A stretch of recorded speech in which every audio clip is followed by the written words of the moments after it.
This time we are talking about clay digging forming.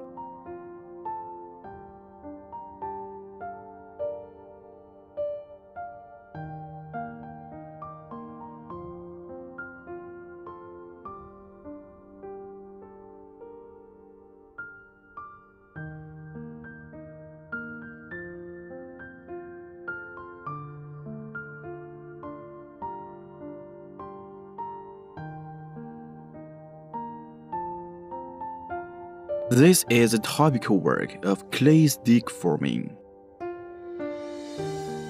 Let's observe.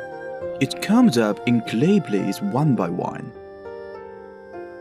All the way up here grew up high. Then this is called column clay bar coiling in formation. We can do this too. You can add a little decoration on it. For example, some points are added like this. There are also some curves to add a bit of fun to it. Then this. For the same reason, we can add some patterns to it. What about the bees? We can also make some effects like this. We can play freely in the process of doing it.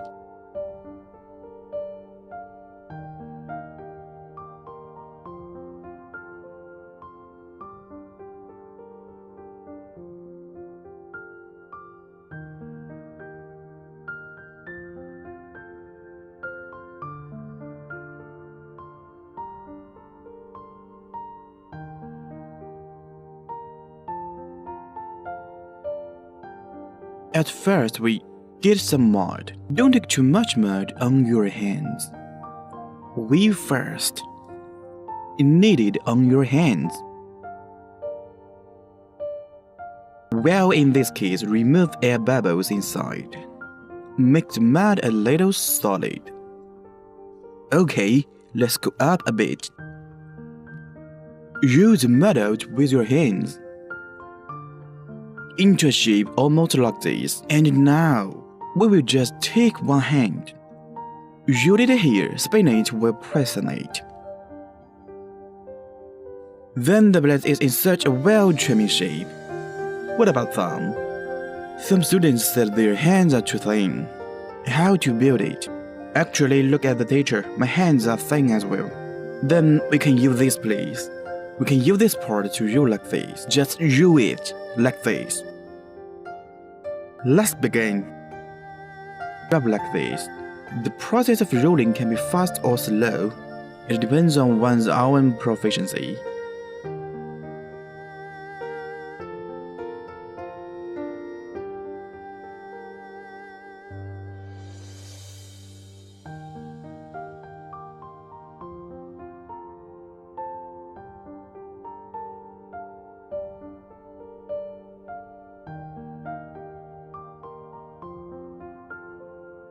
Let's take a look at this time. It's not round enough. It is not round enough. Do we have to use this, please?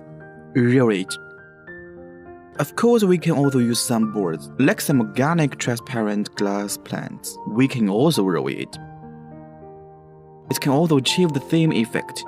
Usually when we roll it, it's not stuck. It means it is more rounded here. More rounded. We only roll one, please. Let's see we roll this, please. Give it natural at the far end. Natural movement like its duties. Or swing this all. Then some classmates would say, didn't roll it long enough. Actually, that doesn't matter if long or not. Or some students said, I didn't roll even enough. One big and one small. This actually doesn't matter. Mainly we have to build it up. We're going to build it up. So if you build it up, the teacher made a bottom here, made a bottom. Actually, it's relatively simple. We can just take it and set it up. Coil it and turn it around. Then we'll have to increase it at this time. For example, at this one. Build up, like this.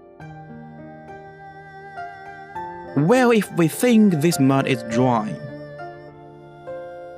relatively dry, we can add a little water. For example, when it comes to this place, I think it's drier. We can apply a layer of water along this, or mud. We keep pressing it. Just now we talk about this construction. It doesn't have to be that. The mud sticks is rolled evenly, right, you see? Then we can trim its edges by hand. We continue to build and just connect it. We have to be a little bit more. Put a little pressure on this mud stick. The effect of applying pressure. Let the mud sticks contact more closely. Otherwise, it will collapse or stand unstable. Perhaps, in the forming process, it will crack. Well, we can fix it. Through this time, just now we talk about the size of the mud stick. You see the teacher is pressing like this now. Basically, it's almost a theme. Then we can get some tools. For example, polishing pads or organic transparent glass. We can press it from outside or polish it. Of course, you can leave it like this. That's not a problem. Now let's decorate it a little bit. It's very simple. Just roll it into a small ball. Roll a small ball. Stick on it. Then you have to be careful while doing it. You have to figure out what kind of shape you want. Some classmates will see ups. In the process of doing, you may not achieve the effect you want, or it may collapse. Then this time, we will continue to repair it slowly in the next step to adjust it. That's it. So, for the same reason, when we do, it's better to make it into a shape similar to a pen holder. If you want to make something similar to a tea can, or rather, a large top and a small bottom, or the one with a small top and a large bottom, we go out properly. Either close it in or open it. If we want to make the work exquisite, then we have to slow down a bit. Then this, you can do whatever you want. You can also think about it in advance, how to make the shape of our design. Well, the teacher simply made it like this. So now we will still apply one layer. Preferably mud. You can use water without mud, because you are using mud. It already has this mud.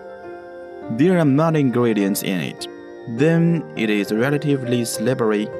Good. Let's continue to build it up.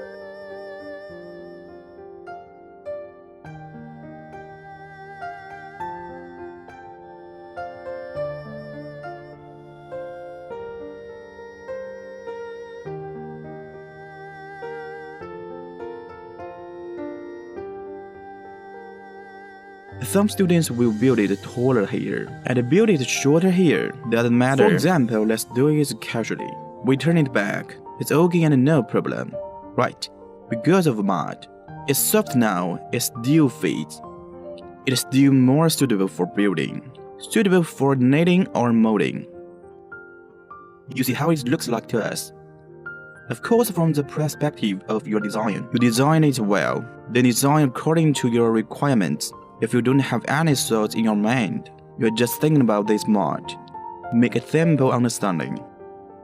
Or I want to play with mud, I want to play it. That's alright. Then here another point, we can add it up. This is a more random process. Hypothesis. If you want to do well, this must be done at once. How to do it well? This time we can trim it by hand.